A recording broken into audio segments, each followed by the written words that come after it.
Hi everyone, I'm Gary. I'm the MD of Underwaterpistol. Let me see if I can get my screen shared.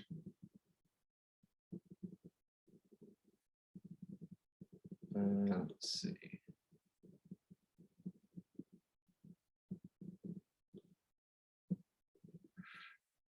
It's not playing ball. Hold on a sec. It's asked me to do my preferences. Okay.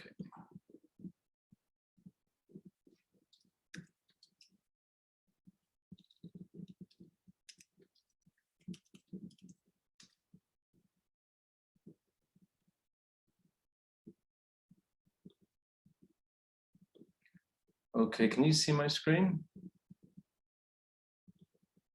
No. You might have to click on a tile. Yeah, I think it's a preferences thing. I'll tell you what. Okay. Do you want to send me the link and make me host? If you go over to my screen, yeah, where you can that's see my probably face, the best idea. if you click on if you hover over my box and it'll go green, there'll be 3 little buttons come up in the corner, and that you can say make host.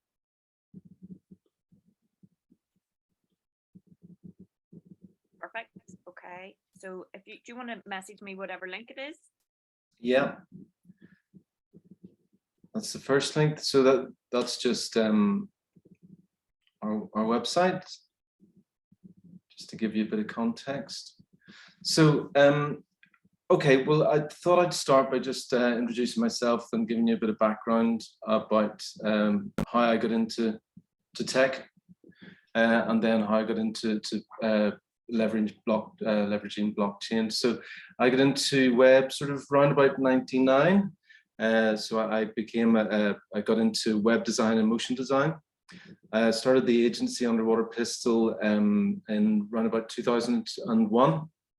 And so we're an e-commerce agency. We're a Shopify Plus agency, so the bulk of our work would be Shopify Plus. We've got a real special love for complex, creative and technical problem solving. These days that includes Web3 technologies, AI, headless commerce, that sort of thing. And our remit is to help brands really leverage as much as possible out of technology to increase conversion and maintain retention. That's our sort of our remit.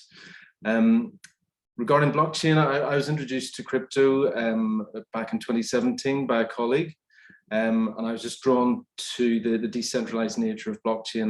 That's something really sort of resonated with me, that sort of very punk rock, low bar of entry aspect of it, you know, sort of decentralized, no big sort of monolith owning your data and sort of feeding you the content. You know, I really like that idea of it. I like the peer-to-peer nature of it as well.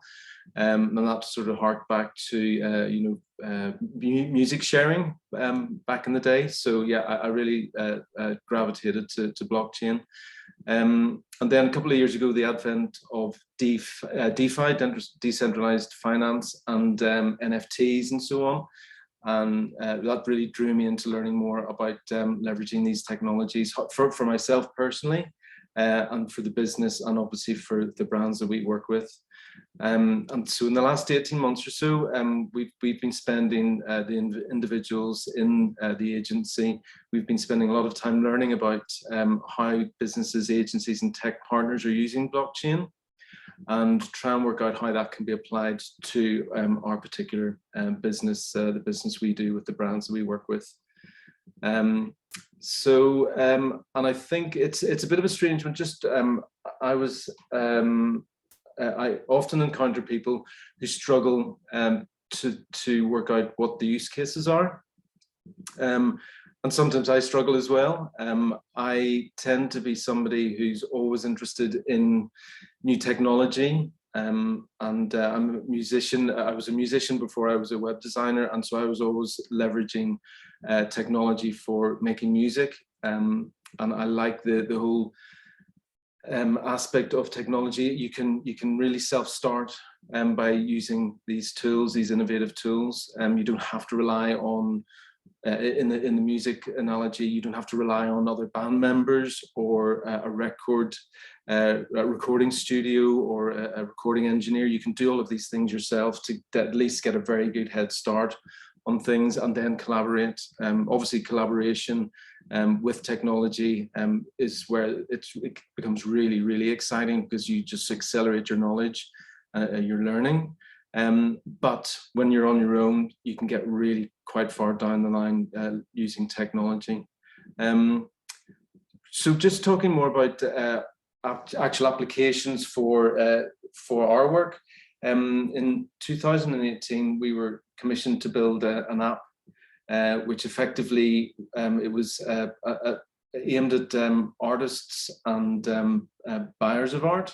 So it was an app that minted NFTs. It wasn't called NFTs, by the way, at that stage, but basically minted NFTs, which would then be associated with a work of art. So if somebody purchased a painting or a sculpture or something, they could log on to this app, the Veros Art app, and type in the details of the purchase, the artist, the item, the medium, all the rest of it, all the details, and then that would be stored on the blockchain for proof of provenance. And you would get a certificate back, this NFT or this sort of digital asset that would prove ownership of this piece of art. So that was back in 2018. I think the actual app was published 2019. Took several months to build, and then there was a bit of a lull with all things blockchain for Underwaterpistol. So we were still interested in that space, but there wasn't an awful lot of work that was coming to us. That was a bit of an outlier. And then in 2022, we sort of fast forward. So we'd been really getting in the weeds about all things NFT, and we were wondering if we could spin up a side project ourselves, as a sort of proof of concept and a bit of a marketing exercise and so on. But while we were doing that and sort of working on a few different side project ideas, Live Art, a New York-based art trading platform, approached us and asked us to get involved in helping them launch the next iteration of their platform.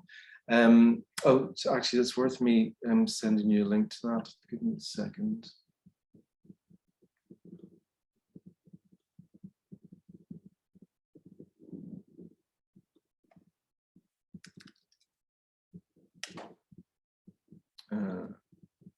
So I've got a couple of links here. I've got the Veros Art link. I'm just checking. Everyone can see my screen, okay? Because I'm on your website, and I want to make sure that everyone can see it, okay? I can see it. Oh, perfect. That's good. Right. So that's the Veros Art site I just shared.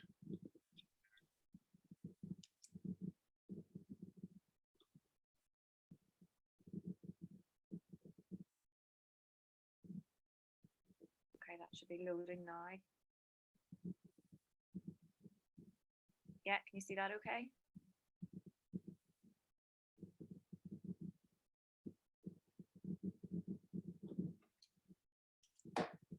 And then Live Art, I've just shared that link as well. Yes, so Live Art, that's an interesting one. So that was established by some people, leaders in the art world, and also sort of Web3 advocates. So people who are really interested in sort of in how NFT and digital assets can sort of augment the process of trading art. So again, it's a case of the provenance of the pieces that are being traded, but also the digital art itself. So I think part of their spiel on the live art side is that digital art is just as valid as physical art. Something that's slightly contentious in some circles with the advent of all these NFTs of apes and whatnot. You know, so I think it can be quite a contentious subject. And so we worked on that, and that was a really exciting project to work on. And we covered a lot of ground, but part of what was done was the integration of their platform, their trading platform, with a Shopify Plus site, which was obviously the expertise we were bringing to the table. And our developers were liaising with their development team and getting the various systems to speak to one another and enable a sort of a secure digital trading room where a buyer and a seller can get in a virtual room and discuss the art and you know, basically thrash out a deal. So yeah, really exciting project. So that's where we got to with live art. Fast forward to today, we're working with several different brands, and that would specifically be about how they can use token gating to create and improve membership and loyalty programs for their brands. So token gating, for those who are not familiar with the term, it's essentially you buy a digital asset or an NFT that is stored in your wallet, your MetaMask or other crypto wallet. And rather than logging in with a username and password, you're granted access by having possession of this digital asset in your wallet, which is an extension in your browser. And so this seems to resonate with lots of brands. Lots of brands are getting excited about this sort of technology. A lot of brands don't really get it. And I can understand that as well, because a lot of sort of this is all this blockchain stuff and metaverse and everything is collectively called Web3, and a lot of people, a lot of our team as well internally, are struggling about why use a Web3 solution when Web2 is perfectly capable of doing this. This similar functionality can be achieved with a username and password, or you know, a Google login, or you know, whatever. But there are certain things that set the sort of the Web3 approach apart. The token gating just offers interoperability, for example, between brands and systems and so on. I'll give you just a couple of examples. So there's a spirit brand can tell their customers they're developing a drink which will take 10 years to produce. Do they want ownership of it, part ownership?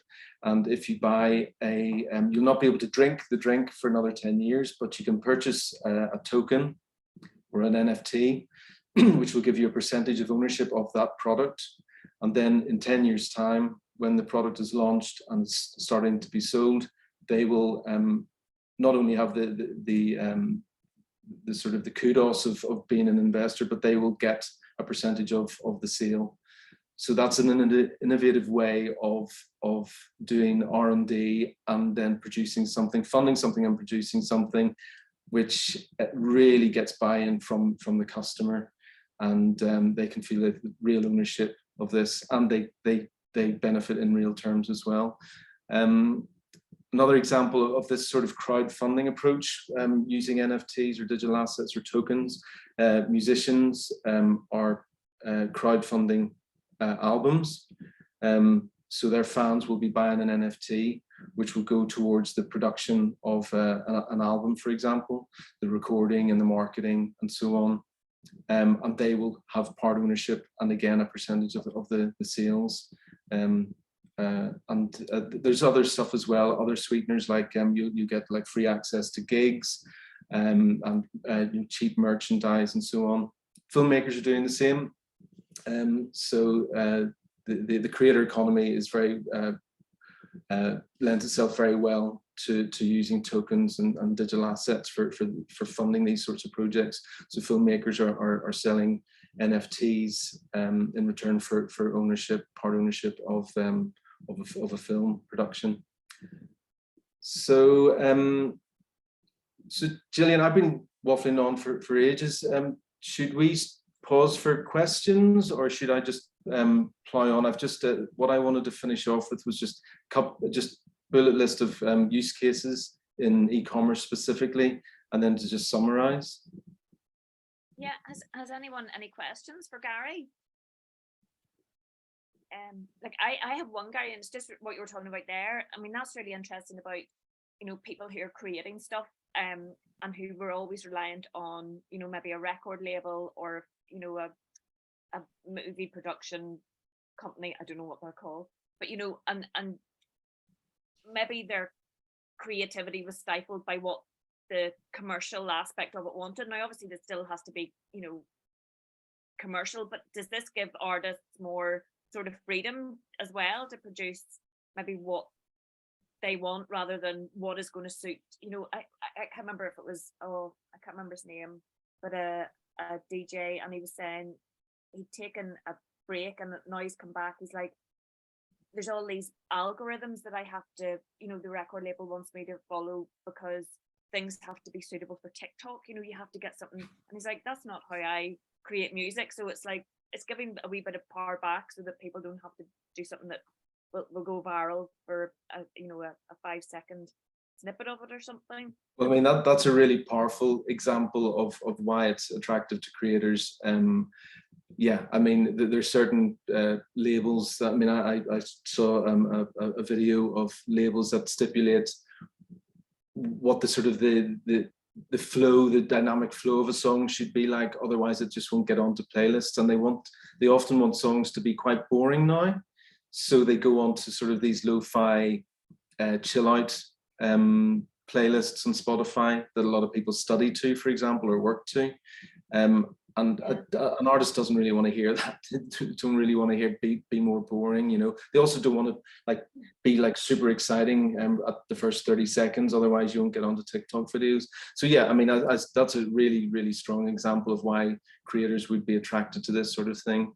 I suppose on a base level, just even though there's a very low entry to making music on a casual level, on filmmaking and creating generally, to try and break through all the noise and try and establish yourself is very, very difficult, you know, increasingly so, because it's just such a crowded space. So I suppose this lends itself well to you know, an artist who otherwise wouldn't be able to afford to go to a top-notch studio and get access to good marketing collateral and you know, help from marketers and so on. This would enable that, you know. So I think that's a really attractive thing. It's also great for the people who are the community who are getting involved in this, you know, to feel like you've got ownership in your favorite artists' output. Must be extremely exciting and rewarding, you know. So you know, having part ownership of an album that you know, gets critically acclaimed and sells units would be pretty satisfying. Yeah, and it's nearly, I'm just thinking as well, it's nearly like blockchain is going up against AI and big data. You know, it's AI and big data are telling the record labels, this is what's selling, this is what people are listening, you know, this is what's going to make us money. And then this sort of version of blockchains allowing the artists to sort of fight back.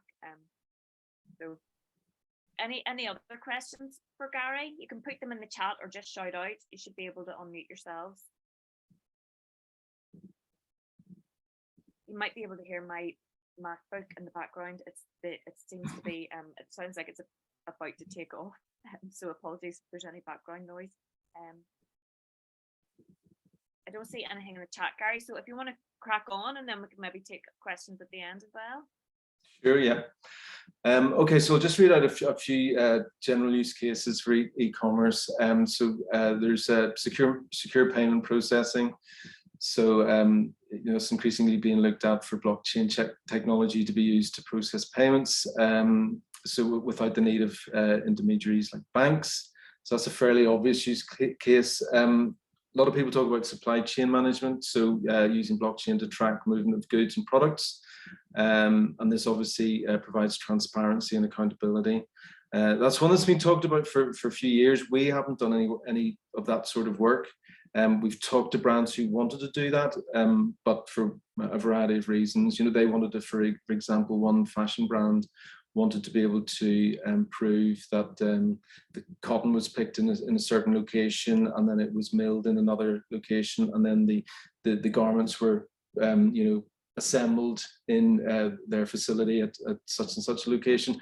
But to be honest, it was going to be too expensive really to offer any practical return on investment really. But I think increasingly people are looking to those things. I think food and beverage, I think the provenance of the supply chain, I think that will increasingly be something people want to talk about.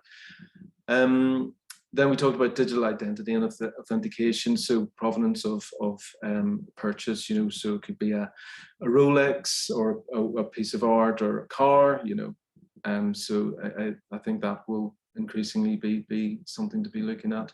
Loyalty programs and rewards. So yeah, the interoperability is one thing that Web3 can do, but not so much Web2. So for example, we're working with a tech partner, a couple of tech partners actually, Novel and Toki, and what they can enable their solution, if you're earning points on the Adidas site, for example, you could redeem them on the Adidas site, or with these Web3 token solutions, you could redeem them on a third-party site that Adidas have a reciprocal arrangement with. So I think functionality like that provides interesting use cases for brands, for co-marketing, cross-pollination, that sort of thing. Let's see, inventory management. Yeah, I mean, that's similar to the sort of supply chain, blockchain being used to manage inventory and allow businesses to track availability of products in real time. So this would reduce the risk of overstocking and stock shortages. And then NFTs and collectibles. This is where a lot of the sort of the negative sort of noise has come from, but NFT collections are still a valid and widely used tool in e-commerce. And but I think it's more nuanced than that. It's rather than the sort of the typical, oh, it's a JPEG of an ape. NFTs can be an awful lot more than that.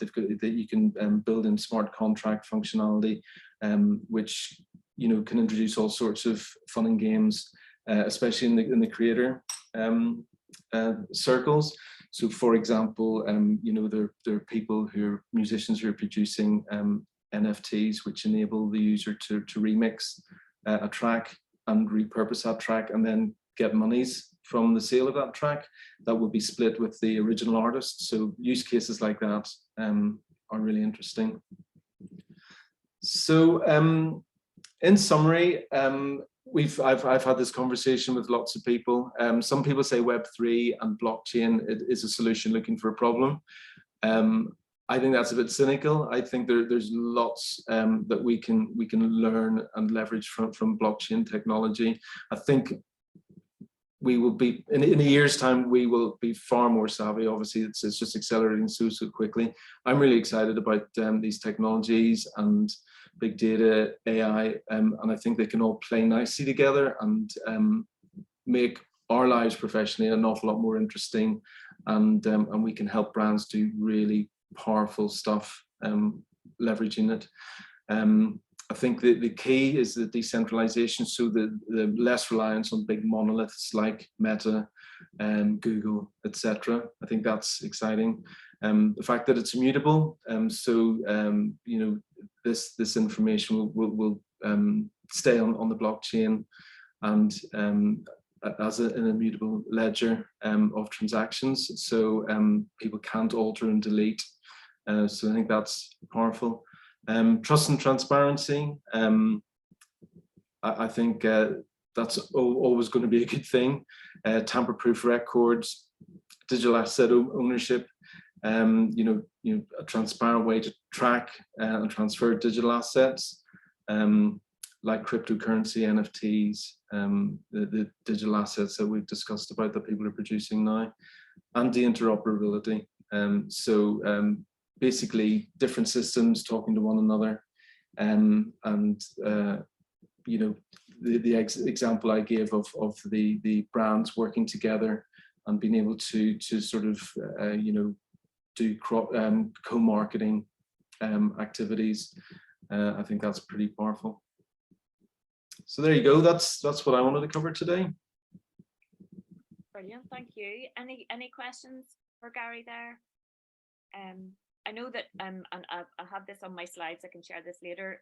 Shane McCarthy from the world's first blockchain beer, Downstream Beer, spoke at one of our other webinars on how they've used blockchain, and that sort of trust and transparency. It was showing, yes, this is a locally produced beer. It's not,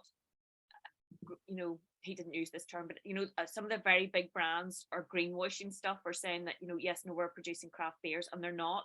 Whereas he was able to show this is a beer that is produced locally, and here's the person who brewed it, and here's where the water came from, and here's the date, the hop for, whatever their hops to do. But, and I can share a wee link to that too. But I think that trust and transparency is a really powerful thing of it, especially when you're trying to fight against, if you're a small brand trying to, make a stand, or your USP is something that the big brands are sort of,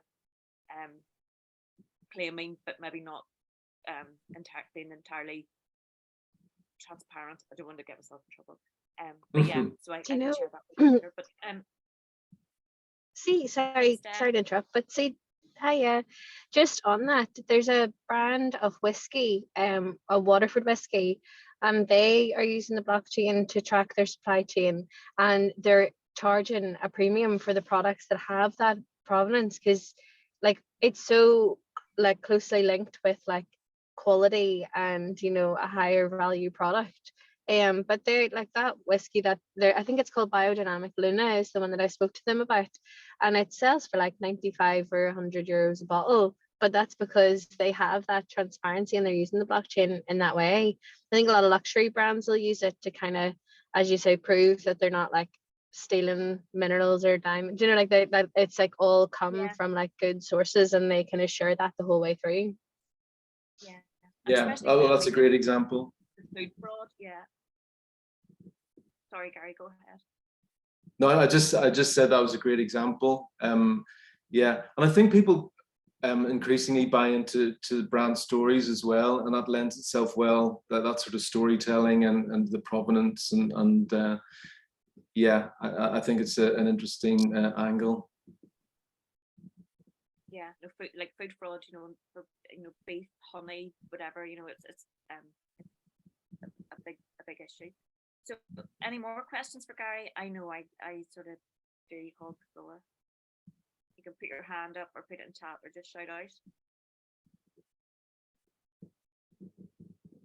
No, I'll share. I put Gary's website in the chat there, and you can get in contact. But Gary, that was brilliant. Thank you very much. It was really interesting, and just to see how in a couple of years, you've started to really see how these technologies are playing into small businesses. But thank you. Thank you. Jillian, I see your wee face there down in the corner of my screen. Do you want me to make you host? Have you slides to share? Or... No slides. No, just going to talk. That's okay. Yeah, absolutely. No, perfect. Gary, thank you very much. So a big welcome, everybody, to Jillian. Jillian, I did a very, very brief introduction to you at the beginning, but if you want to do a proper introduction to yourself, thank you very much for coming along. No, you're very welcome. I'm very glad to be here.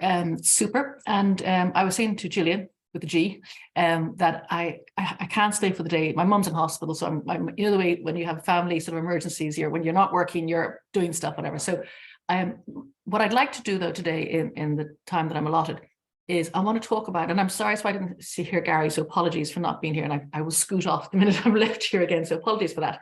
That's the reason for it. But what I'd like to talk about today is why I got into this space, because I think that's quite important. And funny enough, I was doing a mentorship with Outlier Ventures. I don't know if you know them, out of the UK, out of London, Jamie Burke's business. It's a very popular incubator.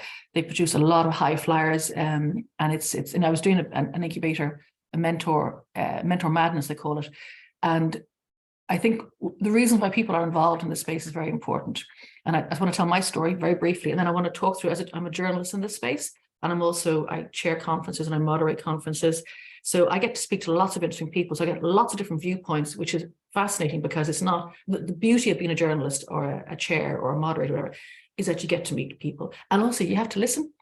You can't just go, oh, I'm on my phone, no, whatever. When you're an active participant in these activities, you have to pay attention. Anyway, let me just tell you very briefly my background and why I got into this space and why I think this is so important. So I had a very traditional background. I went to Trinity College. I did history and English, and I was hard on the milk round to go and work for JP Morgan in London as a systems analyst. That was my first quirky bit, because I didn't know what a computer was. This is back in the dark ages, right?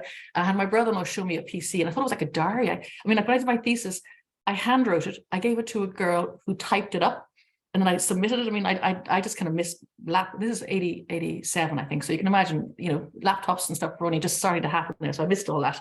Anyway, and I spent 3 years in London, JP Morgan, which I loved.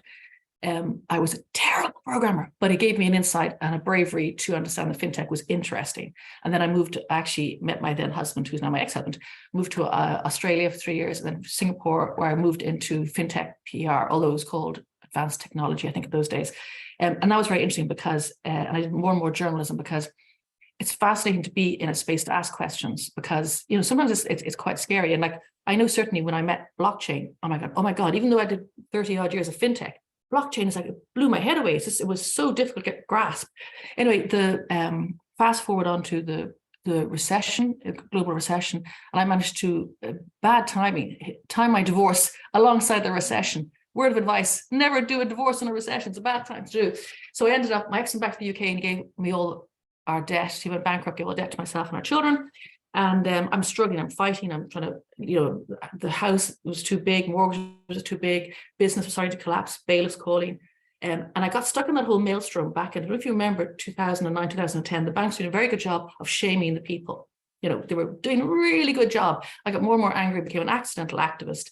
And so much so, when I got a cash offer for someone to buy my house, the banks refused consent for me to sell. For to repossess it, and they sold it a few months later for a tenth of the value. It was one of these there were so many people who were messed up in that recession. And then I tried to turn it to my own good, because I became very angry on behalf of the little people, ordinary folk. And so I became an accidental activist. And when I became bankrupt, I had to become bankrupt because they'd taken my home and I couldn't repay, I still had the debt. But I also knew that as a bankrupt, I wasn't allowed to run for public office, because we inherited arcane laws from the UK. So at that point I went, excuse me. So I brought the government to the High Court, went all the way to the Supreme Court, and I challenged them, saying that my constitutional rights were being infringed because I wasn't a bad person.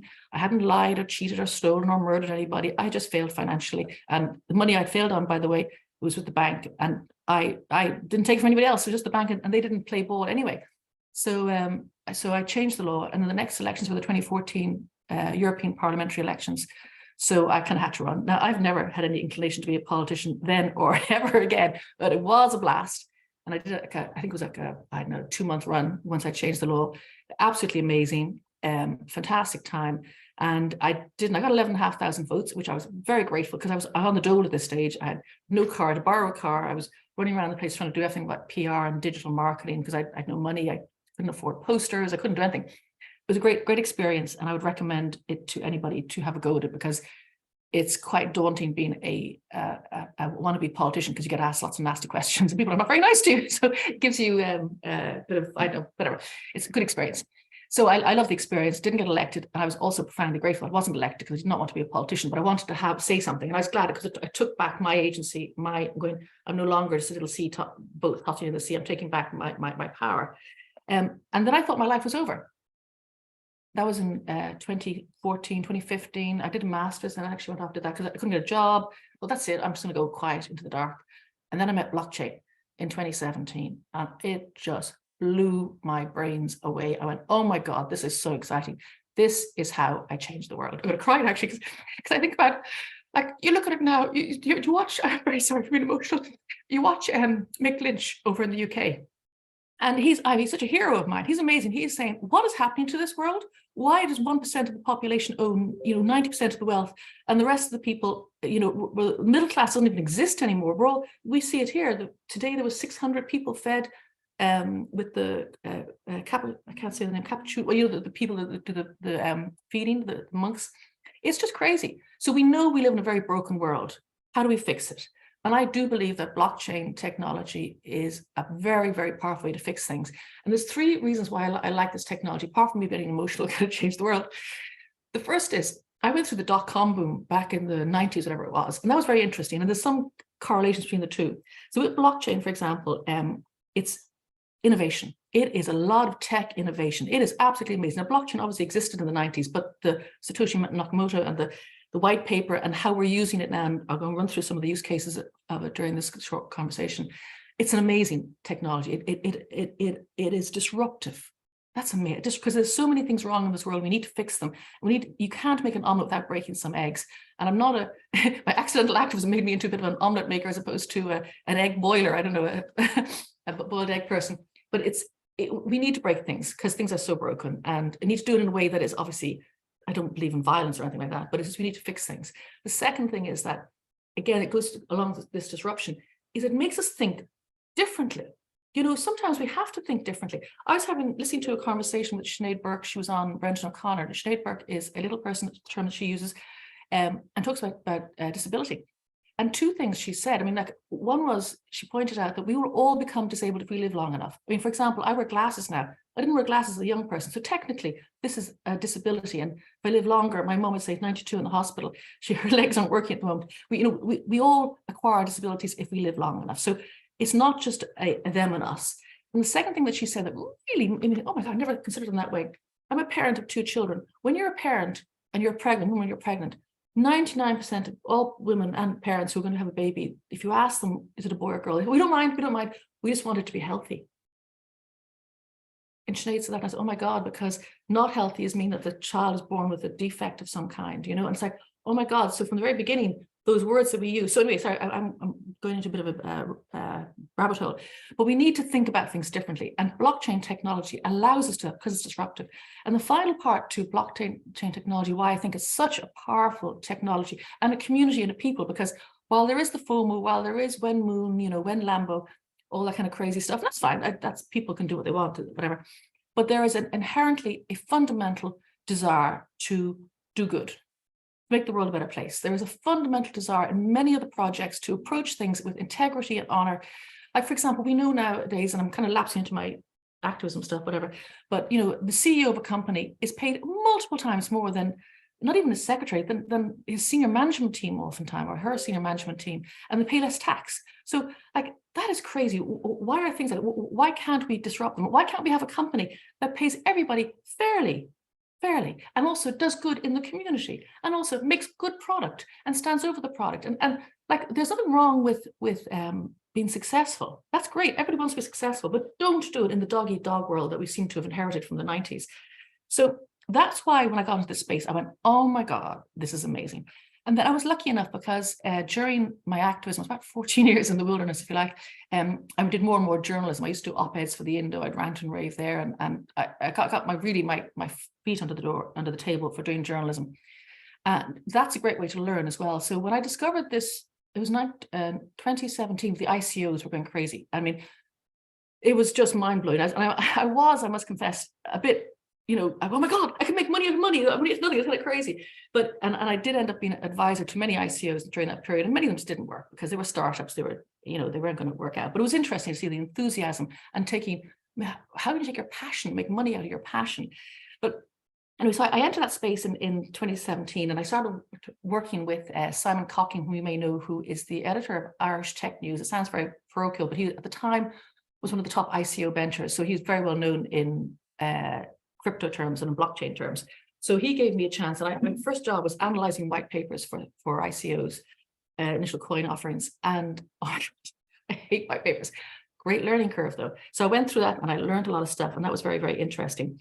And then I got more and more, started to be invited to go out to speak at conferences, to chair at conferences. So I was traveling, it was pre-COVID. I was in the Middle East, I was in America, I was in Asia, I was in all over Europe, of course. chairing conferences and speaking at conferences, and therefore meeting people.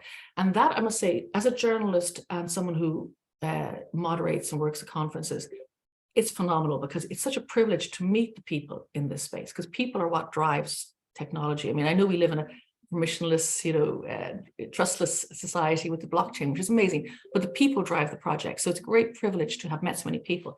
So some things that I've come across that have really impressed me. Obviously, finance is the most important one. I mean, that's where it came from. It's the idea that to help the unbanked, the disenfranchised. And we often hear, I'm a big fan of Michael Sayer, although he does say some controversial stuff, but you know how like the Bitcoin miners are saying, oh, you're using up all the energy and blah, blah, blah. And Michael's very interesting. He said, well, yes, the Bitcoin miners are using up a lot of energy. That's absolutely for sure. But they're also innovators. They are energy arbitragers, if you like, because they're looking for the cheapest energy, because it directly impacts on the bottom line. Where somebody running a hospital doesn't really necessarily look at the bottom line of the energy, but a Bitcoin miner, they're totally focused on it. So they are those offshoots of gas. They go for the renewables, anything that's makes it cheaper. But also, as he said, what price to help the disenfranchised, the people who haven't got access to credit, to being able to borrow money, what price that? And then also, ironically, the current financial systems uses way more energy if you take into account everything from your ATMs to your offices, your buildings, people commuting. There's much more, there's trillions spent in maintaining the fiat systems. So it's actually not, it's an unfair comparison. But anyway, but the unbanked, that really, really impressed me. I went, oh my God, that is so exciting. And I thought all these people across the world, because the biggest movement of monies, it's not aid, it's not big banks, whatever, it's actually remittances. The biggest amount of money that moves across the world, typically from developed to developing countries, is remittances. And they're small, tiny amounts. And previously, of course, they would have been absolutely gouged for transaction charges and for time. And now, of course, it's so much cheaper. So even though people in the West tend to think of Bitcoin and cryptocurrencies as hodling and for investing, but people who don't have access to other forms of currency, it's actually an active currency. And there's different things. I mean, I interviewed this chap, Cointelegraph, you may have heard of it. It's an ATM system. It's actually in the US. I think they're coming to the UK now too as well. I interviewed Daniel Polotsky, a young man who set that up. Just what an innovator, because he recognized people needed to get Bitcoin. They didn't necessarily even get on exchanges. So for cash, they could put cash in and get Bitcoin directly into their wallets. And but he was saying, in the early days, he'd have to run around with vans full of cash and move stuff around. And just, it was such a balancing act. And now he's got one of the biggest networks in the world, which is amazing. And with finance too as well, I started off saying this is amazing for people in the developing countries in particular, and people who don't have access to money. Because if you don't have access to money, how do you pay for stuff? How do you pay for a house? How do you pay for education? How do you pay for new stock for your business? These fundamental things we don't think about are very important. And then I began to discover too, as well, as I have a birthday this month, and it's not quite a big one, but it's close enough. I'm 58 this month. I suddenly went, what about all the women in particular? Because women tend to, after a divorce, tend to be financially impacted, and the first family tends to be financially impacted. Lots of things go on, whatever. But what about women like myself who's lost their home, who, if I hadn't come into this industry, I wouldn't have a snowball's chance in hell of fixing myself financially. Whereas here now with hard work, energy, enthusiasm, passion, I'm going to fix myself. Now, it's taking a long time. It's not overnight. But if I was just being a journalist or whatever, I'd be stuck. And then I'd be, a lot of these people, we hear about this other bulge of people who don't have a house, are renting, they're hitting retirement age, and the pension doesn't cover rent. Pension was never sort of intended to cover rent. So they're all stuff. So that's, anyway, there's so many sectors in society that need this help, this breaking down of the barriers and taking away that 1% owning everything. And then, of course, we had the summer of DeFi 2 summers ago, which was mad. DeFi coming absolutely mad. I watched it from the sidelines. I didn't actively partake. There's Stanley from Aave and all the crazy stuff they were doing, and flash loans and just mad stuff. But interesting. And so DeFi, when it comes out, the decentralized finance, and then just the year just gone for people who are looking in at the sector. I had a lot of hard time trying to convince my non-crypto friends that we weren't as corrupt as anything. Now, you guys here, I'm sure, know that there's more corruption that happens with the fiats and with the big banks and with the Finways, the US thing. They charge them trillions. They don't care. They do money laundering. They do drugs. They don't care. The big banks, they have these huge fees. They don't care. So there's actually a lot more corruption with fiat than there is with crypto. But it was unfortunate. We had Don Quo and the Terra Luna, which was, that was just a gamble. That was just pure greed as far as I was concerned. But it was, people lost their houses in it. And again, don't invest that, but you can't afford to lose. FTX, the other end, that's mind-blowing. And I wonder, you know, like FTX, you know, Sam's there at home under house arrest. How is that allowed? If someone stole a telly, they'd be in prison waiting trial. I don't know, that's just weird. And the thing that upset me the most was Celsius, because I'd met Alex Mashinsky, and I believed him. And I totally, when he said, single moms, keep your crypto here, it's safe, you know, and don't spend your crypto, hang on to it, and you can borrow against, you can earn money. I believed him. Sadly, I totally, like a lot of other people. And that turned out to be very unfortunate. But the one thing I do hold on to from that last year of all those huge failures and the huge, I say it was very difficult to try and hold your head up in non-crypto crowd to say, we're not, it's not all Ponzi's, I promise, is that they were all centralized. So the decentralized ones, Aave, et cetera, are all nice, ticking along, doing fine. It's where humans get involved. That's where the problem is. Anyway, supply chain. Another great, and I caught the very end of Gary's talk there, supply chain is amazing, and conscious consumers want to know where products are coming from. That's very true.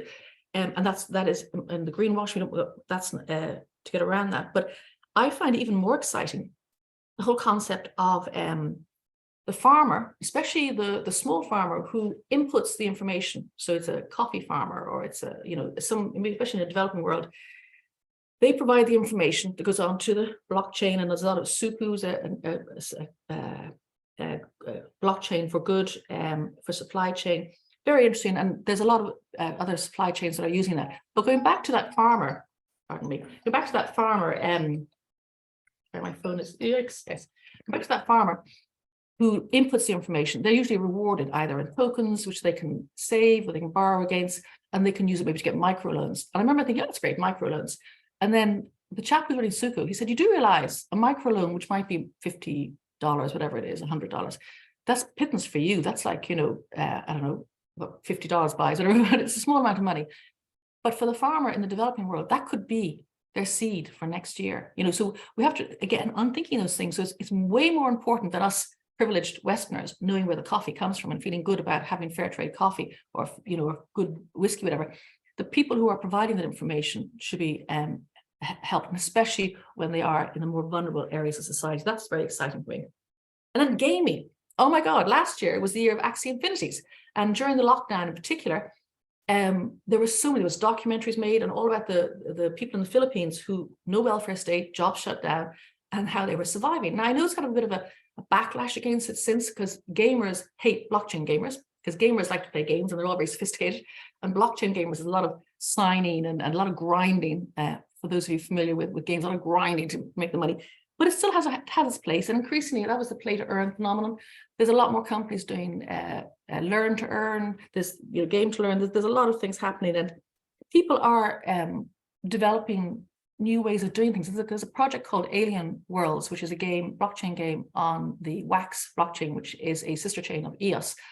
And they're very interesting. I've worked for them on and off for a number of years, but the Alien Worlds, they're creating 6 different planets, and the treasuries in the planets, now it's a bit low now because obviously crypto is the value's gone down, but there's millions in those treasuries, and they're creating them under DAOs, the decentralized autonomous organizations.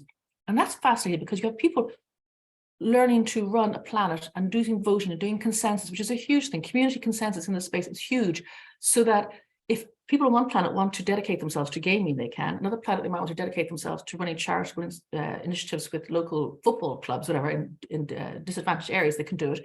And that's really interesting, to be able to develop societies and economies around things that interest you. That to me is really interesting. And to bring it into a broader scale, there are countries being formed like this. And I'm actually involved with one project called Liberland. It's a 7 square kilometer patch of land on the Croatian side of the Danube. It was left over after the breakdown of Yugoslavia. It's terrace nullis. 7 years ago, a Czech economist and activist and libertarian, I can say, although I'm part of them, I'm not really libertarian because I believe in the welfare state and I believe in lots of the things that libertarians are not very keen on. But anyway, they are quite interesting, but they formed this country, and they're very close to getting international recognition. There's about nearly 1 million people who've signed up to become citizens.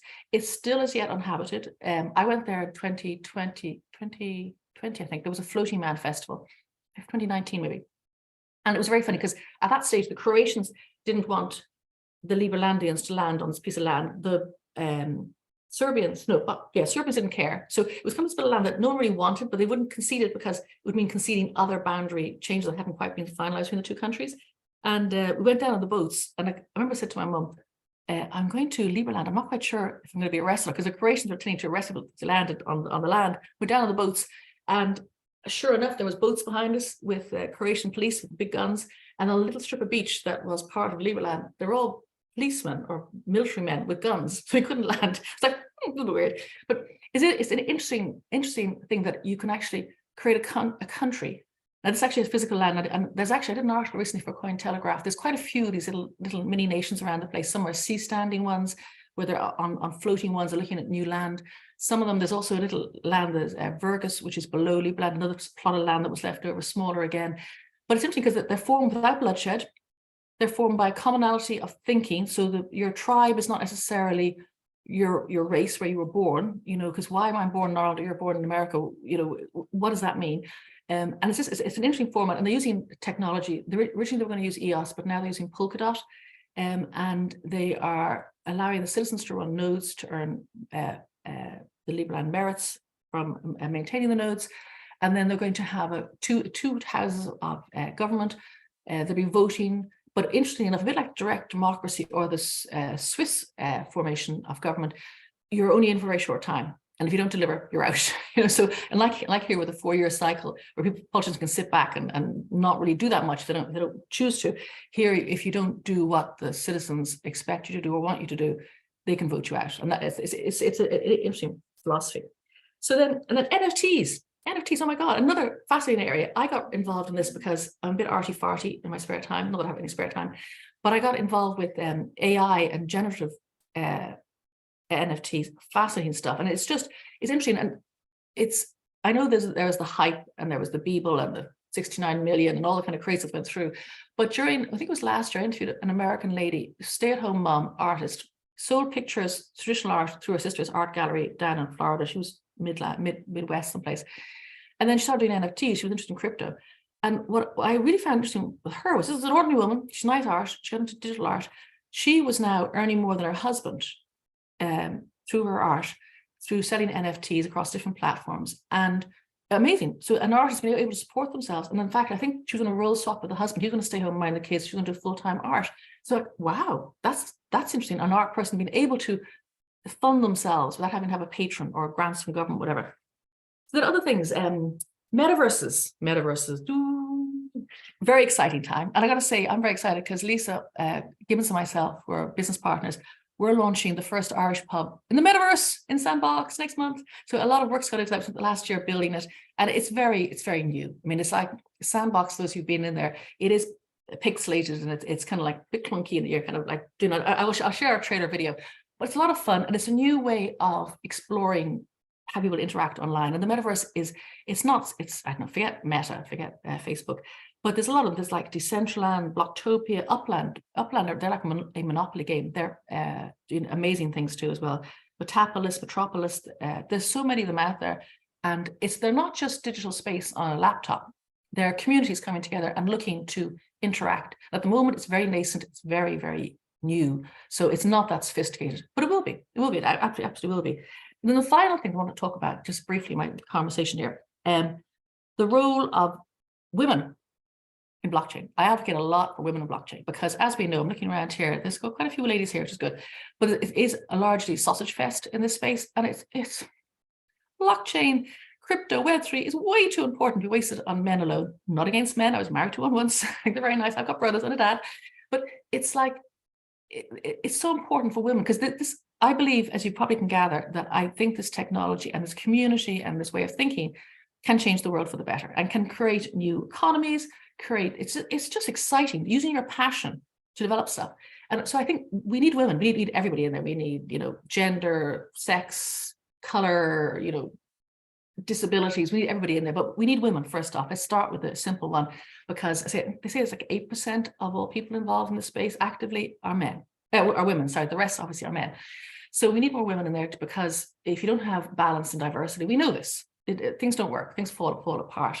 So, and I also think too as well, for women in particular, there's a couple of reasons why women should get involved. and not be scared, because there's jobs everywhere in this space. But one is blockchain and this Web3 allows a gig economy. And that's really important. So you can do different things. Women like to do different things. I like to write, I like to paint, I like to advise, I like to do lots of different things. And I can do it in this space, do it with different companies, and that's fascinating. And it means too as well, if as a woman you are also have other responsibilities in your life, you could be a caregiver, you could be a parent, you could be, typically they fall to women, it's how it is.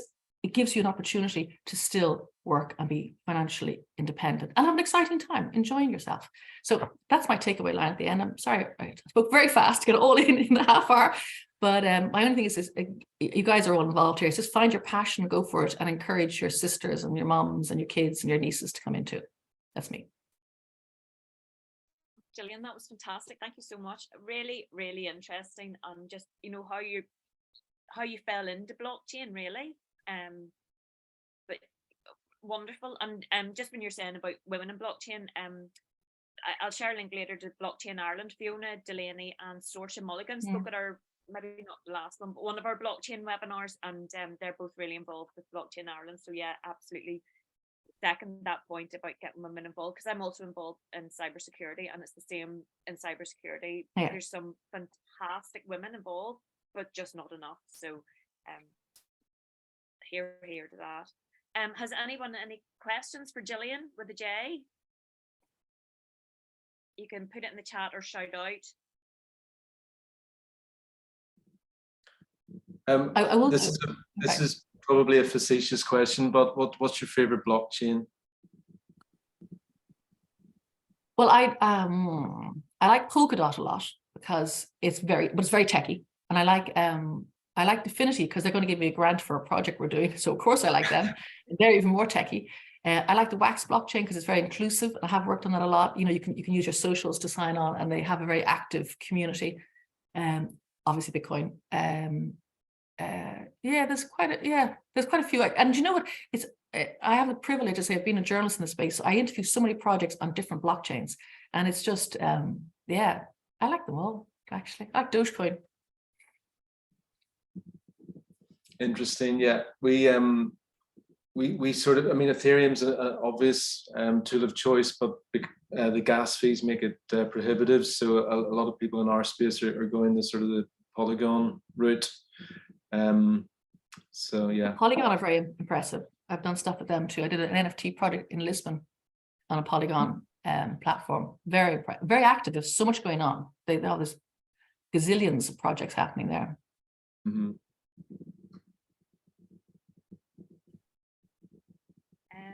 Has anyone else got a favorite blockchain? I don't, because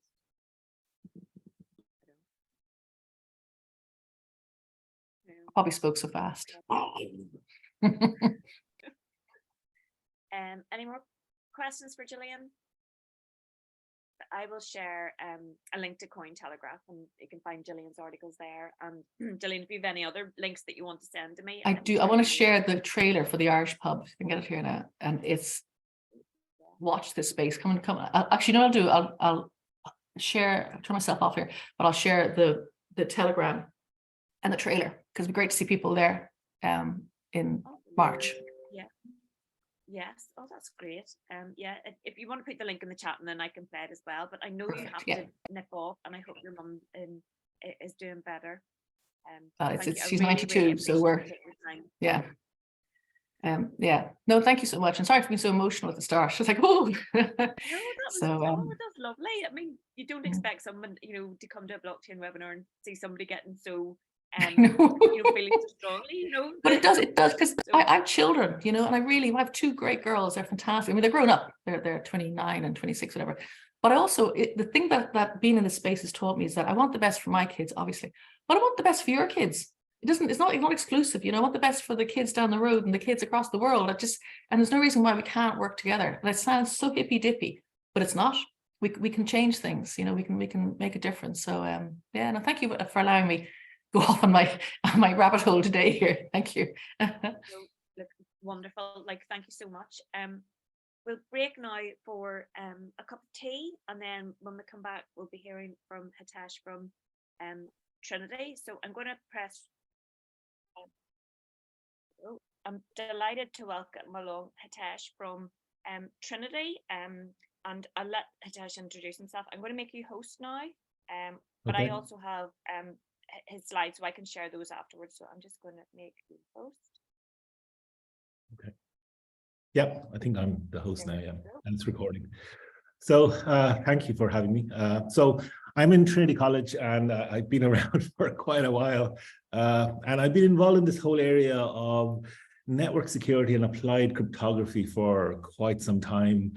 Back in the 90s, we wrote a book called Electronic Payment Systems, which was way ahead of its time. And, you know, we were kind of really interested in this whole idea of anonymous digital cash and, you know, how you could kind of do things and the government wouldn't know anything about what you were doing and all the rest of it.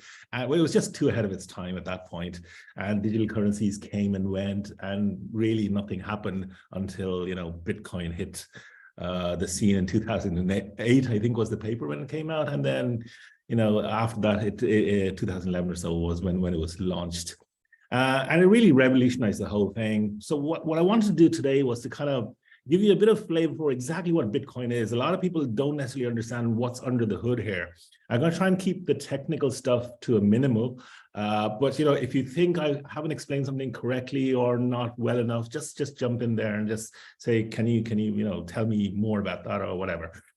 And then what I want to do is kind of say, well, a lot of people kind of say, when they think of crypto, I think of cryptography. The general public thinks of, you know, coins. And everybody kind of has this mismatch and, you know, intermixing of blockchains and cryptocurrencies. And they don't necessarily understand what the finer line between the two is. So I've been researching blockchains for a long, long time now, for at least 7 or 8 years. And we've been kind of thinking about how can we really use blockchains for doing something very, very interesting apart from cryptocurrencies, right? So I want to tell you about these sort of areas where you can really apply this technology. And again, lots of people are saying, well, Bitcoin and blockchains can do everything, you know, in the world, and they can solve all our problems and all the rest of it. Yeah, we've seen some cases where that just doesn't work, right? So I want to kind of highlight some of those and then show you some real use cases where we think, at least I think, you know, that things will be useful in terms of a blockchain scenario. So let me share my screen here and let me jump into these slides if I can. So I don't know if you can see that. Can everybody see that? Yeah, yeah. Okay, so I'm on full screen now, so hopefully you can see those slides. So as I said, I'm in Trinity, and I'm part of the Department of Computer Science and Statistics. Been around here for some time now. I did my undergrad from here as well, so pretty much, you know, institutionalized in a way. So I want to tell you a little bit about blockchain research. And before we kind of get into what blockchain research is, I wanted to go back to, you know, step one of where did this all started. And it all started with this thing called Bitcoin. It was a white paper that was released by this famous person called Satoshi Nakamoto. Nobody knows who this person is. But what he did was that he kind of revolutionized the whole thing about electronic cash. And when people kind of designed electronic cash back in the 80s, what they did was they basically mirrored the cash system or the financial system that's in place today, i.e. it was centralized. There was a centralized entity which would clear those electronic cash tokens, just as similarly to what, you know, a bank or a central bank would do today. And the problem with that sort of scenario is that if you have a centralized point, well, that can be attacked or it can be brought down by the government because they just don't like what's going on. And that was always the problem. That was the Achilles heel for electronic cash back in the 80s and 90s, when lots of people were proposing these systems. Nobody picked up on them and nobody used them because they were pretty much like, you know, existing currencies. And why go to electronic currency where you could be traced when you could have anonymous cash? So physical cash today, if you think about it, is anonymous. You can take that cash, go to a shop, buy, you know, whatever you want, and nobody's going to really be able to trace you unless, of course, you know, someone's kind of looking over your shoulder and all the rest of it. Apart from that, it's pretty much anonymous. So you just pay for your goods and you walk away. Nobody really knows. Now, on the other hand, if throughout the day you use your credit card today, Well, pretty much the banks have a good idea as to what's going on. And if they kind of, match that with electronic phone records, your mobile phone activity, then they can pretty much trace what you're doing all throughout the day. So it's very much, a traceable operation as it is. Whereas what Bitcoin did was it brought decentralization into the whole thing. So Bitcoin basically made everyone the bank, right? And that's a scary, scary scenario for the bankers. Right? They just don't like that. They like to have control. They like to be able to set the interest rates. They like to influence monetary policy, and what's going on in the financial system is their concern. But if that's out of their control, that becomes a really, really big problem for them. And that's what makes these people a bit scared about things like Bitcoin and other tokens such as Zcash, which I'll tell you a little bit more about as we go along.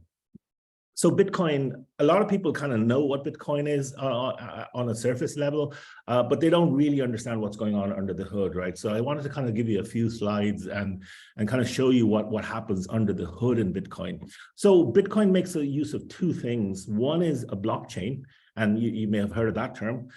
So it's a chain of blocks, as the name suggests. And the other thing it does is that it makes use of a hard mathematical problem called the proof of work. And that's to prevent double spending of coins in the network.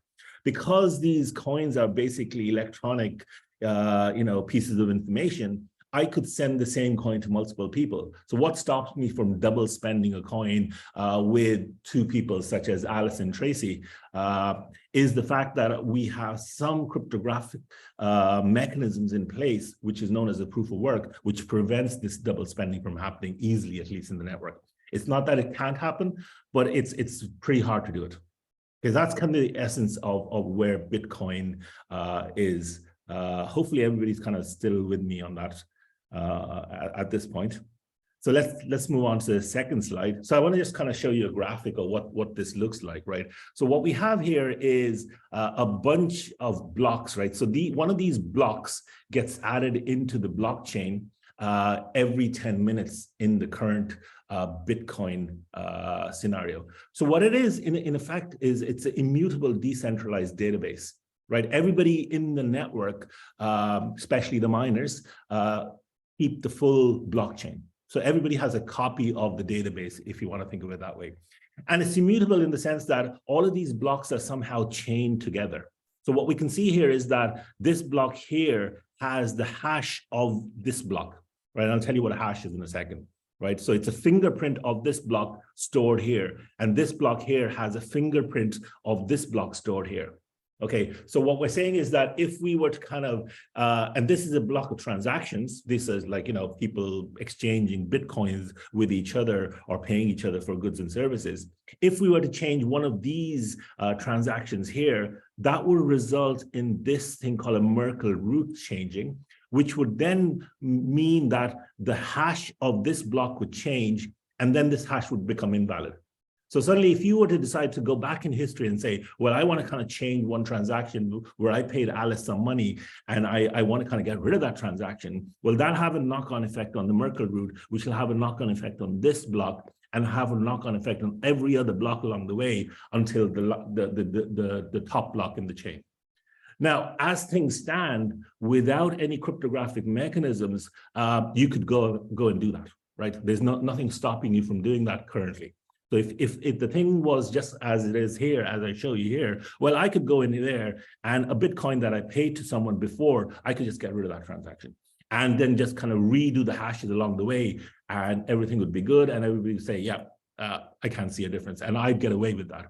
However, I want to prevent that from happening, and that's where the immutability of this thing comes into play, whereby we use some cryptographic mechanisms which prevents anybody from changing transactions without having to kind of go through a very hard, rigorous computational problem to be able to change everything ahead and keep ahead of everybody else in the network. Remember, we are adding blocks to this blockchain every 10 minutes. So something else is being added in and some more work has to be done, which is known as the proof of work.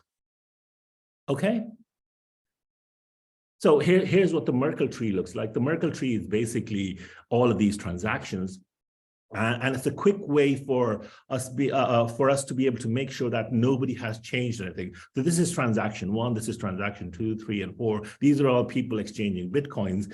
And we take hashes of these transactions and then take hashes of those hashes until we get to the top of the hash. So if we go to the previous slide here, then what we see is the Merkle root is this thing. So these are all the transactions we're hashing away as we go up and we get to the Merkle root, right? So these are the transactions and we hash them up to the Merkle root here. If I was to change something here, then this hash would change, and so would this hash, and so would this hash. So that's where the fingerprinting comes into play, whereby if someone decides to change one of the transactions or get rid of one of the transactions, there's a knock-on effect through the tree such that the top hash or the Merkle hash changes. And if the Merkle hash changes, then the hash for this whole block changes. And then there's a knock-on effect here because this no longer matches the hash of this particular block, and so on and so forth. Right. So we have this cascading effect through the network where we can see all of this happening. Okay, so if you have the Merkle root, then what you have is a hash function, right? A hash function is something which takes an arbitrary message length, right? Imagine a Word document, right, consisting of some letter or some transaction order, purchase order, whatever. You pass it through a function called a hash function, and what pops out is a message digest, which is a fixed length fingerprint on this particular document. Okay, it's a very strong digital fingerprint of the message. If you were to change even a single character in this document here, this should change. Okay, that's how strong this thing is, right? So it's a cryptographic function, which is a one-way function. You can only go in this direction. You can't go back towards the document because this is usually 160 bits, 256 bits. This could be 1 meg, 10 megs, or whatever. Right, so that's kind of how hash functions work. So you take an input M and you produce a fixed length output, which is your hash digest or your message digest, which is known as H of M. Okay, and that's either 128, 160, or 256 bits. That's just as a very small quantity compared to this arbitrary large input that you're putting in here. So you can't go back from the message digest and recreate the document. So it's called a one-way function because of that. Okay, so it's also computationally infeasible to find two messages, X and Y, so two documents, which with slightly different things. So in one document, Alice says, I am giving you $1,000. In another document, Alice is saying, I'm giving you $1, right? But you can't find two messages, X and Y, like that, where you can find the hashes to be equal very easily. Okay, again, I say computationally infeasible in the sense that it's not impossible to do, but it's very, very hard to do. Right, so it takes a lot of computational power to do that. So the thing about hash functions is that they have something called the avalanche effect. So a single character change in this document here will result in 50% of the bits of this 256-bit output flipping, right? So you'll very quickly notice something has been changed. So someone who's verifying that nobody has tampered with this document will very quickly know if that happens when they take the document and pass it through the hash function and they get a totally different message digest to the one that was given to them when the document was sent.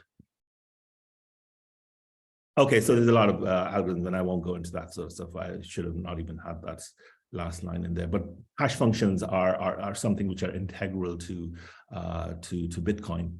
Okay, so now we know that we have a situation where we can make sure that nobody has changed anything within the Merkle within the transactions on the block, and then not and had any knock-on effect on the Merkle tree. But they can do that currently without actually kind of securing that, because you could go back to the history and do all the recalculations very, very quickly if you so want to. So we want to prevent people from doing that. And what we're going to use is something called the proof of work, right? So the two ideas that Satoshi came up with was, one, make it computationally costly for the network users to validate the transactions. Okay, so whoever is doing the proof of work, it's going to take them a lot of work to do that, right? They need a lot of computational power to do that. But if they do solve the proof of work puzzle for that particular block, then give them some Bitcoins, okay? Reward them for validating those transactions by giving them some Bitcoins. So that's kind of where you know, mining pools come in, and people want to kind of try and solve this proof of work, or at least be part of the mining pool to try and solve the proof of work to get some Bitcoins out of the system, right? And at the moment, you know, you get Bitcoins for every block that's solved. And currently the number of Bitcoins is 6.25. Initially, when Bitcoin started, you used to get 50 Bitcoins for each block that you added, right? So that's a lot of Bitcoins back in 2011 when the system started. Today, it's only 6.25 Bitcoins. But, you know, even if each Bitcoin is 30 grand, that's quite a lot, right? You're going to spend a huge amount of money on electricity costs, but at the same time, it will also help you get some Bitcoins out. So cover your costs. Okay, so these things called miners, right? These are nodes which are listening for these transactions that are happening. And as these transactions are happening, they're putting them into a queue which is known as the mempool. And they validate the transactions, right? So if a miner David has this queue, right, it sees this message: I, Tom, am giving Sue 1 Bitcoin with serial number blah. Remember, you need some serial number, but in effect, we don't actually have serial numbers in Bitcoin in practice. But you can imagine that just like a physical note, there's some serial number associated with the Bitcoin. And he's seeing all these messages, and he's also seeing another message called I, Alison, giving Bob 1 Bitcoin with another serial number. And David can verify that actually Tom has a Bitcoin to give to someone, and Alice has a Bitcoin to give to someone, because he has the full blockchain. So he can look at the previous transaction where Alice received that particular Bitcoin, and then she's giving it to Bob, and he can say, okay, that's as far as I'm concerned, that's a valid transaction, and I'm going to put it into my mempool and try and solve for the block, right? Okay, so now. So David then checks his copy of the blockchain and can see that each of those transactions is good. What David has to do is to find a nonce. It's a random value X, such that when we append X to the list of transactions L, remember we have a bunch of transactions, and hash all of those things, we come out with a long run of zeros. Okay, and that's where the hardness of this problem is. We want to kind of come up with a long run of zeros. So we're talking about, consecutive zeros, 15, 20, 30, 40 zeros, right? And that becomes a really, really hard thing to do. It's like a random puzzle, and you just don't know when you're going to hit those consecutive zeros. So you keep on trying again and again and again until you get that. And typically, your laptop computer today could do 100 million hashes per second, right? Even though it can do 100 million hashes per second, the hash space that we're looking at is so big that it's just not possible to do it in good time without the help of a mining pool today, right? So the proof of work is to try and come up with a nonce, which is a random value X, such that we can satisfy this long runs of zeros that we need in our output hash. So here's an example, right? Let's say our list of transactions in this case is very simple. It's just called hello world, exclamation mark. That's what the transaction is. And I have a nonce, and I start with X is equal to 0, right? So I append my 0 to the end of the transaction list, and then I run it through a hash function. And I'll pop some random value there, as you can see, right? It's a very, very large number, hexadecimal number, but I don't have my leading zeros. Right, I need 4 leading zeros in my case, right? So X is equal to 0 is a failure here. So it didn't work. So I keep on trying. I go through sequentially, let's say, through the system. And in this made up example, when X is equal to 4250, suddenly I obtain my 4 leading zeros. Okay, and I solve the puzzle. Voila. So, right, I get my Bitcoins at this point. But let's say if you wanted to solve for 40 zeros, right, then on average, you need to try 10 to the 48 different values for X before you find a suitable nonce. Right, that's a huge number, right?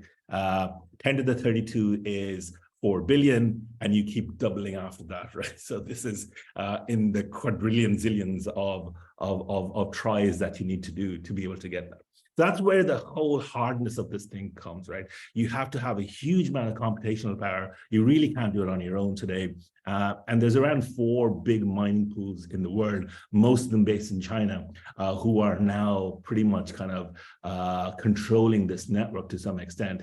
So even though this whole thing, when it started out, was going to be a decentralized thing, over the last few years, because of these mining pools, it's become more and more centralized, right? And if a couple of these miners get together, they'll have enough computational power to actually control the network and be able to rewrite history in this network, right? And that's becoming a problem. So things like Ethereum are moving away from proof of work because it requires a huge amount of energy, and you know, a lot of it's wasted. And the example I always think about when I think about proof of work is that imagine it to be a 100-meter sprint.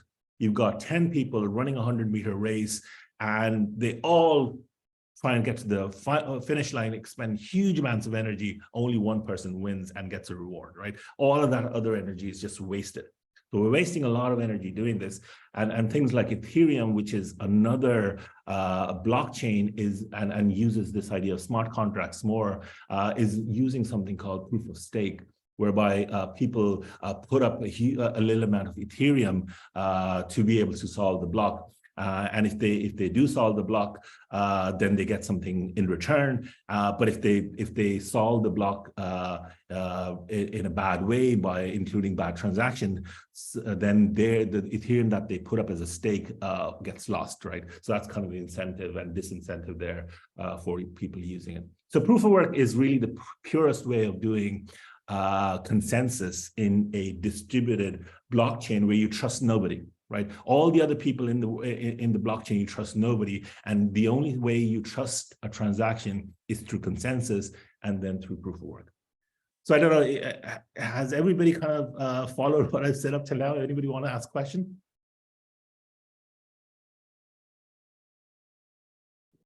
Are we good? Okay. Any questions you can go ahead, Gary. No, it was really useful. I don't have any questions. Okay, so this is kind of what Bitcoin is, right? So I just wanted to kind of give you a flavor for what Bitcoin is. And so let's say David finds this X. He then broadcasts the block of transactions he's approving to the network along with the value of X. Finding X is really, really hard. But once you give X to someone, they can append that to the same list of transactions and make sure that that block is being solved. And once that block is being solved, that's added to the blockchain. However, people will wait another 5 blocks before they actually, approve that transaction fully. So the problem with Bitcoin is that you just can't go into a shop and say, well, can I buy an iPhone with my Bitcoins here? Because the problem is that it's going to take you nearly an hour before the guy can actually give you the Bitcoins or the goods, because it's really not set up for, point of sale sort of scenarios, because you need to have 6 blocks, which basically on average takes 10 minutes per block. That gives you an hour, right? So it may be okay in a scenario where you're buying stuff from Amazon and you place an order and, it only going to ship after a while anyway. And so an hour is okay. But if you go with your Bitcoins and do a high value transaction and say, I want to buy an iPhone for £1,000 or something, it's going to be hard, right? They just don't know if the transaction will go through or not. Fully. So that's where one of the problems you have with Bitcoin is it's just not good for point of sale stuff. Okay, so now. Okay, so this is called mining, right? So there are these guys, miners out there. They're basically trying to kind of win these free Bitcoins, which is 6.25 Bitcoins at the moment, which is quite a substantial amount. If a single Bitcoin is around 30 grand, that's still nearly 180,000 or so in reward, even though you may have used a lot of electricity to do that. And so people are part of mining pools, and they get a percentage of the reward for the amount of mining they did as part of the pool. Okay, let me just see if there's anything in the chat. Okay, all right. Okay, so let's go forward then. So people have been kind of, if you look at LinkedIn and all the rest of this, sometimes you get this idea that people think that blockchains can do everything in the world, right? Well, they're not really, in my opinion, at least, right? And a good example of this is IBM's Hyperledger and Maersk, which you may have seen containers for on the back of lorries. It's the shipping, conglomerate, and they formed together to form a company called TradeLens, which basically was a very generic platform to allow you to track goods across, countries, across borders, and so on and so forth. So initially it was for their shipping containers, but then they decided, you know what, this could be done for fruit or whatever, all sorts of goods. And they tried to launch this thing. But you know what, in the last year or so, they've actually kind of had to close down the company, primarily because, it just doesn't seem to work well for this sort of scenario. You could do whatever all these guys were doing with this fancy hyperledger blockchain, you could actually do with a traditional database, right? So it just, you can see sometimes people they think they invent blockchains as a solution to problems that may not exist. The existing system was working fine. All you need to do was, instead of having too much paper, maybe put it onto a distributed database, but they went for this blockchain scenario, which made no sense. The other thing that's doing the rounds at the moment is central bank digital currency, CDBCs. Again, China has one out there. It's called the ECNY. I think Jamaica has one out there. The ECB is thinking about it. Yesterday, I think I read an article saying that the Bank of England will be saying something about that. The Prime Minister has said something along those lines, that we should be investigating this. But you know what? CDBCs are not like Bitcoin. Bitcoin is pseudo-anonymous, i.e. you put two or three transactions together from a person, you can figure out if they belong to the same person. You may not know who that person is, but if you use other things like IP address tracing and so on, you may actually get to know who that person is even. So Bitcoin is not fully anonymous, it's pseudo-anonymous. Central bank digital currencies are fully traceable, right? Not good. Okay, and the other problem with CDBCs is that they're just too slow. Remember this whole idea of everybody having to do this proof of work thing, and then, making sure this thing works, and you get a transaction block every 10 minutes. Well, Bitcoin does 7 transactions per second, TPS, right? Visa, at its peak time, whenever this peak's happening, processes around 25,000 transactions per second. Ethereum does 20 transactions per second. You can just see the gap there, right? It's just not going to work in a real scenario. It's just not going to happen. So I wrote a recent article, it's on the Silicon Republic there, about why CDBCs are really, really bad for you, right? Initially, the title of the thing was, are CDBCs bad for your health? And the reason I was kind of thinking about all of this was that, if these guys can trace all your actions and you have massive AI behind that, well, the AI could decide that, you know what, Hitesh is drinking too many sugary drinks here. I'm not going to let him spend any more money on buying any more sugary drinks, because, he's going to be ending up in hospital and costing us a lot of money, right? So you can imagine all this sort of big brother thing happening with these central bank digital currencies. Today, if you wanted to be anonymous, you just withdraw cash and go about your business. Don't use your credit card, don't use your debit card. And, the government won't know a huge amount about you. But if physical cash goes away and the only alternative left is CDBCs, well, then you're in trouble, right? You just can't get away with it. They'll know exactly what you're doing all the time. Not a good idea. So are blockchains a panacea? Not really, in my opinion, but people will argue otherwise. Okay, so you're kind of going, well, this guy's a barrel of laughs here. Here we were to learn about something about, what blockchains are good for, and he's telling us they're good for nothing. Well, that's not true, right? They are good for certain things. There's a typo on that slide there, sorry. So one of the things we've been thinking about is that, can we use blockchains for managing identity? And digital identity is something that's really, really important, right?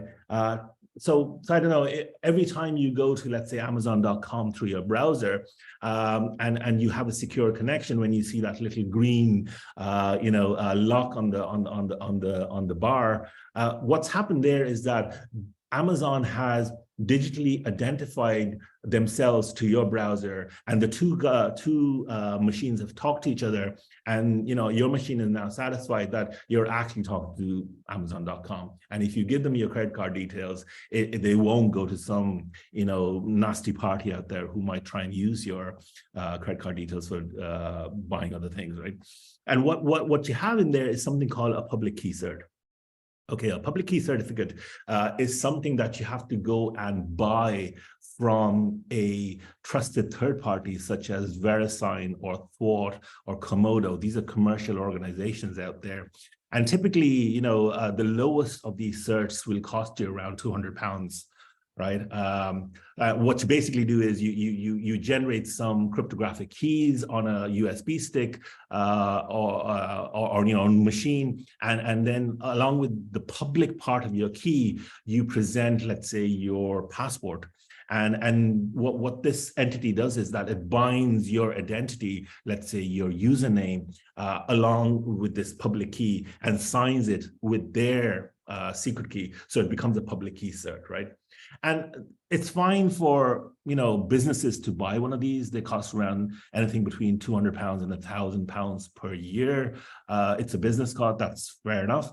But end users like you and me don't buy one of these, because, you know, it just doesn't make sense for us to spend that amount of money yearly for a digital identity, which, you know, we might use from time to time, right? So our idea here was that, you know, we'd like to issue a public key cert to every user at zero cost, right? That was kind of our idea here when we thought about this. So how can we do that was the question in the back of my mind, right? So, so user credentials are verified using these digital certificates, right? And what we have is something called a public key infrastructure, okay? And public keys can be digitally signed by the sender. So this is what this whole thing looks like. Let me show you this, right? So this is Mario Rossi's public key, and that's their name and so on and so forth. They go to a certificate authority, which signs all of this with their secret key, and that's the digital signature that's created on this information. And that digital signature can then be used by anybody to verify that this public key belongs to this person. And then using that public key, they can actually do a lot of interesting stuff, right? And that's what is known as an SSL certificate or an X509 cert. And you download Amazon's SSL certificate or Google's SSL certificate every time you talk to their server because they bought one. However, in return, when you're authenticating yourself to one of these entities, you usually do it with a weak username and password, right? And, you know, typically use the same password across multiple sites. So if someone can guess one of your passwords to one of these sites, they more than likely can get into a number of other additional sites that you may use as well, right?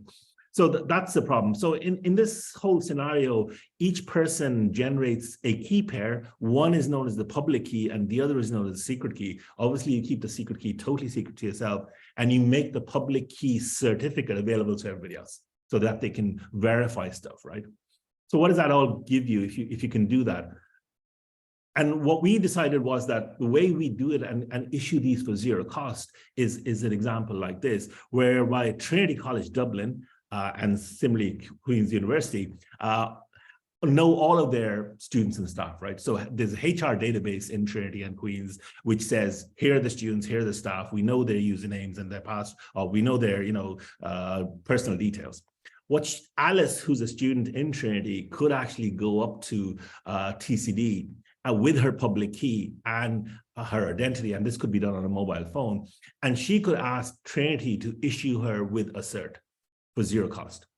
Okay, so imagine all the students in Trinity doing that, all the staff in Trinity doing that, and similarly all the students and staff in Queen's doing that as well. And if all those certs were generated and then put onto a blockchain, then we have something called a public key infrastructure in place. People have been trying to put up a public key infrastructure for the last 30, 40 years. It's never happened, primarily because you and I won't buy a cert, which is going to cost us £200 every year, right? And that's the problem. Whereas organizations, SMEs and yourselves and organizations such as Trinity and Queen's and so on and so forth could issue certs to their own people. Right? So everybody does this for their own community and then puts those certs onto a public blockchain, and suddenly we have a PKI in place, right? That's kind of the idea of a zero cost cert, not to have to spend money, but to get it for free. Okay, so that's kind of how you start building a public key infrastructure. And once you have a public key infrastructure in place, you can do a whole lot of interesting things. So, so what you do is Alice just goes to her CA server, which is in Trinity, requests a cert. The cert is issued to her, and it's also put onto the public blockchain on the internet. In Queens, the same process happens, and you can imagine for all of the companies, let's say Vodafone and other institutions around the world can all put this up. So you have this massive database of public key certs now on the blockchain. So what can you do with that? Well, okay, so one thing that happens with certs is that people lose certs, or they get lost and so on. So you can imagine that Bob has a cert on block 15 of the blockchain, and he loses that cert. So somewhere down the line, he gets another cert, and that's on block 98 of the blockchain. Well, the good thing about here is that we don't have to worry about telling everybody that, you know what, the cert on block 15 is no longer valid, because anybody who's looking through the blockchain, when they come through it, will hit the top block and come down, and they'll find Bob's cert. Whenever they find Bob's cert, that's the cert they'll use. So we get away with this whole idea of something called a certification revocation list, which has been a real problem with PKIs. Okay, but that's just on the side, right? So what do you do with all these public key certs is what you're thinking about in the back of your mind. Well, the first thing you can do is that you don't need passwords, right? Today we use these very weak systems to authenticate ourselves to servers. Well, the other way of doing it is that on your phone, you could request for a one-time password from, let's say, Google. Google would go up to the blockchain, look up your public key cert, and encrypt the one-time password with your public key, which is the public key of Alice, and send it to your phone, right? And you'd get some number or whatever, as you do today. And you could just then go up to your terminal and type in your username and the one-time password. So you no longer need to remember all these complicated passwords or very easy to remember passwords, which other people can guess as well. So you get rid of passwords totally, right? So that's a real win. No more passwords. The other is that imagine that today, using email, we send so many personal emails, so many sensitive documents to other people without thinking of the fact that all the servers along the way actually can read those messages, right? Again, Alice wants to talk to Bob over email. Alice looks up Bob's cert, and then digitally signs the message and encrypts the message with Bob's public key and her secret key, and sends it to the email. So the email service just sees gobbledygook. Bob gets that. Bob can look up Alice's cert, verify the signature, and decrypt the email. So now we have a signed and encrypted email service at place, which we've never had, primarily because we don't have a PKI. And finally, social media. Social media, is rife with people, bullying other people, creating fake accounts, all sorts of horrible things happening there. If you had a situation where anybody who joined Facebook, who joined any Instagram or whatever, had to have a public key cert, which was on the system, then they think twice about doing stuff on these platforms without worrying about the consequences. Because if they could be tracked using their identity, then you can do all sorts of things, as disallowing them from using the platform and so on and so forth. So that's kind of the sort of things that you can immediately do if you have identities on a blockchain. Just to finish, I've been kind of looking at a whole lot of stuff there. So we started at identity management and KYC, and we looked at secure email. I've applied blockchain stuff to healthcare, whereby what we want to do is to be able to share healthcare data, but not share the personal details of people. So all this data that's sitting in silos today can't be really mined in any way to figure out healthcare trends and so on and so forth. But if you could do it in a way where you could hide the identity of the people and still be able to use that data, then that's an interesting thing, right? We've been kind of looking at this whole idea of proof of work, because it's very energy inefficient, how to actually make it more efficient, right? So we've been looking at various protocols to do that. Again, another interesting currency out there is called Zcash. Bitcoin, as I said, is pseudo-anonymous. If you want full anonymity, then that's where you want to go, is down to Zcash, right? It uses something called a zero-knowledge proof. Again, slightly heavyweight, but fully anonymous is, if that's what you want, that's what this system will give you. We've been looking at, well, we're all kind of driving more and more cars which have so many little computers in them today, right? These autonomous vehicles that are coming down the line, or semi-autonomous vehicles that are coming down the line, there's huge amounts of security issues in these things. So we've been working with Jaguar Land Rover in Shannon here to be able to figure out how to develop secure cryptographic key management for them. And I've been looking at this whole idea of decentralized internet and social media as well over the last few years, and the Internet of Things as well, right? So a whole bunch of things. So, you know, when people say, well, you know, crypto and blockchain is the same thing, no, not really. There's a whole body of work out there which does other things as well. Okay, so that's kind of all the slides that I wanted to share with you guys. Please feel free to jump in and ask any questions. Oh, that was brilliant, Hitesh. And I just saw that thing yesterday that it's gone out for consultation, or it's going out for consultation about the Bank of England cryptocurrency. So like, okay, but yeah, we'll see what happens you know, there. they're all behind the curve on this, and people don't really understand what the implications of all of this is. You know, so it's if you go behind under the hood, you'd be kind of going, no, I really don't want to. I'd rather use Bitcoin or Zcash. But you know, there you go. Super. Has anyone I'm just going to put the link to the article in there in the chat. Maybe not. Anyone any questions there? You can just shout out. Oh, yes, Andrew. You're on mute. You're on mute, Andrew. Okay, there we go. Yep. Is that okay? Yeah, I can hear you now. Yep. Okay. Yeah. First of all, absolutely brilliant presentation. Thank you. Really explained everything very clearly. Martin, maybe you know Martin, who was up from Galway. He gave me my first lesson on this subject some months ago under this digital search program. You've just reinforced things and gone into another layer of detail with it, which is really, really helpful. Now, what I do as a business is recycle plastic, but what we're moving forward to is recycling plastic for niche industries such as the wind turbine industry and aviation.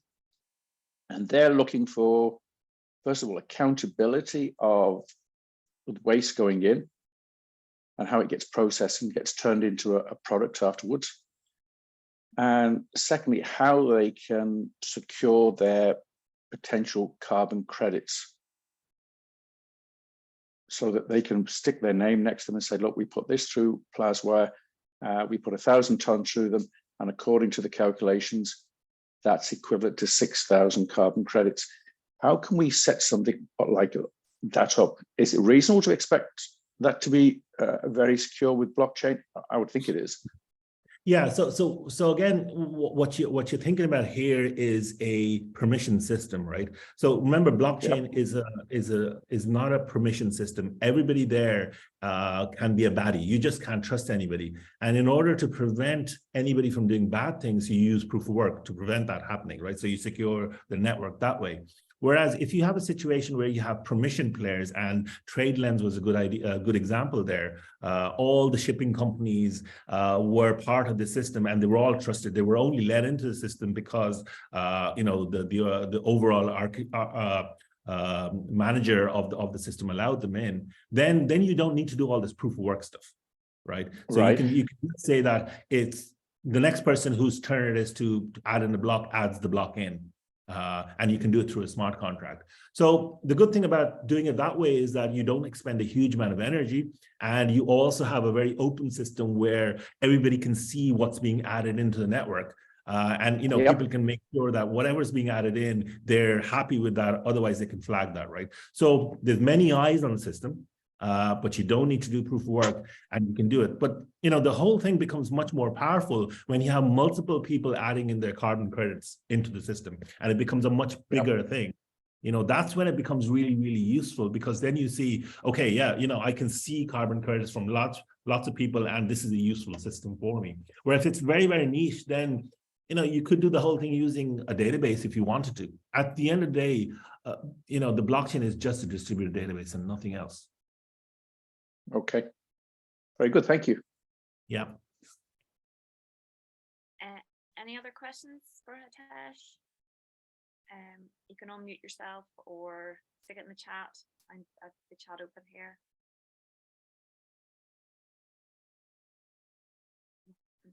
No, but Hitesh, that was brilliant, because there was a lot of things there I didn't really understand. James, have you a question? Yes, please. I says the PKI, how far away it is? Well, look, the PKI has been, it's there, right? The PKI in the sense that there are people there who issue certs, there are people there who buy certs. It's just that you and I, James, don't buy them. And that's where the problem is. And that's why we don't have a fully functioning PKI out there. Could we build one? Yeah, sure. Northern Ireland SME could build one if they wanted to. All the companies around in Northern Ireland could kind of come together and say, we'll issue certs to all our people and let's just put them onto blockchain, and suddenly we have this in place. So it can be done. But is the will there is the question really on these things, The other way people are doing this is something called self-sovereign identity, is the other way people are thinking about doing this, right? SSID, where, if I want to verify your passport details, you give me some identifier and I go to the passport office and say, is James a British citizen? And they say yay or nay. Now, today, if you present me with your passport, I can see a whole bunch of other things about you that I shouldn't be seeing, right? So the other way of doing it is something called SSID. So there's two competing ways of doing this today, but the PKI thing has to be built. Someone has to build it. Once built, would you see it as a replacement for SSL? Or SSL?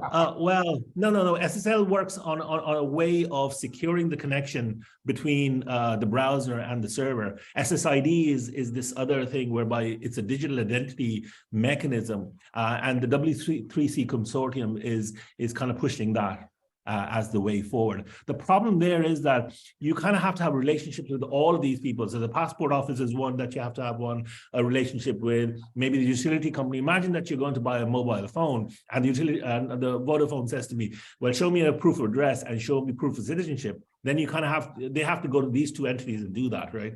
And that's where the problem is. Understand, yeah. So yeah.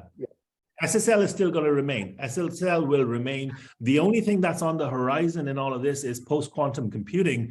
And if post-quantum computing becomes a reality, all of these algorithms that we have today that we're using to secure our connections immediately are vulnerable to attack.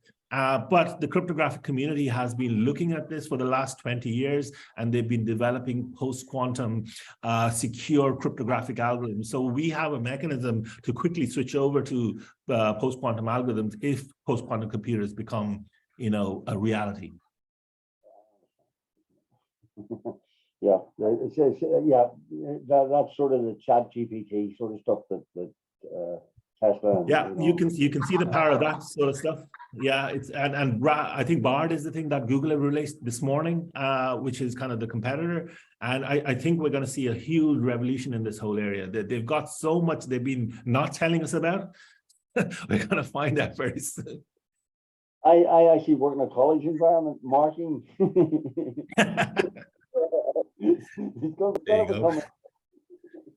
Absolutely, yeah. Is this your own work or is it your AI's work? Yeah, absolutely. Yeah, absolutely. Yeah. As I listen, thank you very much. Extremely interesting and informative presentation. Thank you so much. No problem, Scott. No problem, James. Any more questions for Hitesh? Any more hands up? I don't think. Eva, Jillian is going to send you the slides. Eva lost the connection somehow. Yeah, and I've recorded this as well. Yeah. Hitesh, can you make me host again, please? I think if you go over Say to my, again? over my sorry. box and then make me host, please. How do I do that? So if you go over to my yeah. and then click on the three buttons, should say make host. Make host, yeah. Okay. Super, thank you. Oh, that was brilliant. Yeah. Thank you very much. No problems. And a big thank you. I'm just going to thank our presenters, Gary, Jillian, and Hitesh. It was a really great webinar. Just all the different sort of aspects and the viewpoints. Really interesting, and you can feel everybody's enthusiasm, but also for the technology, but also it's not, as everyone said, it's not going to fix everything, and it's not applicable to everything. but there are lots of great use cases out there. So thank you. I'm just going to stop recording because what I have to say is probably not